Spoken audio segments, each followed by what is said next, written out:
L'ancien bâtiment de la CARSAT en Côte d'Or représente-t-il un danger pour la santé?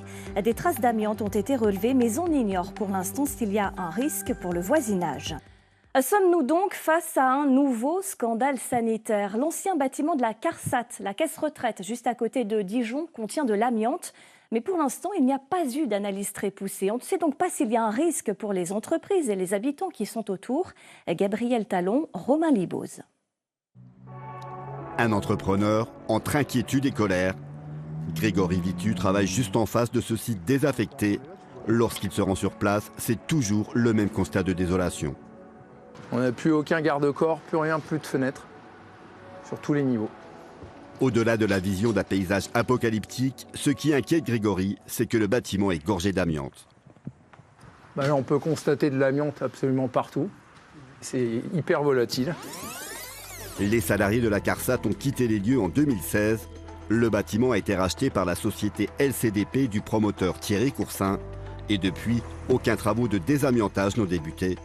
Pire, en novembre dernier, des gens du voyage occupent le terrain et désossent véritablement le bâtiment.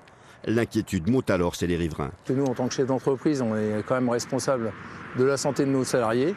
Et puis, en tant que citoyen de base, quand on sait qu'il y a des jeunes qui font de l'urbex dedans, que c'est rempli de verre, d'amiante, qu'il n'y a plus aucune sécurité, ça m'importe au-delà de chef d'entreprise, mais en tant que père de famille.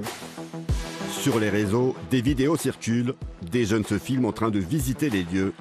Ils peuvent rentrer sans difficulté puisque le site n'est que partiellement clôturé et visiblement sans surveillance. Une situation ubuesque pour ces membres d'une association de défense de l'environnement. Moi, j'ai jamais vu un bâtiment comme ça, dans cet état-là, quoi.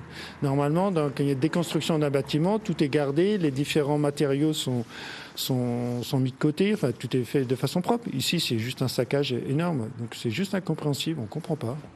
Le maire de la commune sur laquelle se trouve la friche, lui, renvoie sur les services de l'État. J'avais saisi M. Coursin en novembre. J'ai demandé également un avis à l'Agence régionale de santé Bourgogne-Franche-Comté. Pour l'instant, j'attends les réponses. Je sais que les uns et les autres sont effectivement à l'étude du dossier. Contactés, le propriétaire, l'ARS et la préfecture ne nous ont pas répondu. Le conseiller municipal d'opposition est déjà candidat à la mairie de Dijon, Emmanuel Bichot, s'insurge.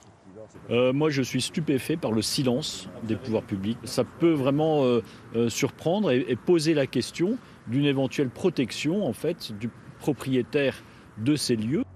Des riverains toujours dans l'incertitude sur un éventuel risque sanitaire et une campagne électorale déjà lancée, la polémique est loin de s'éteindre.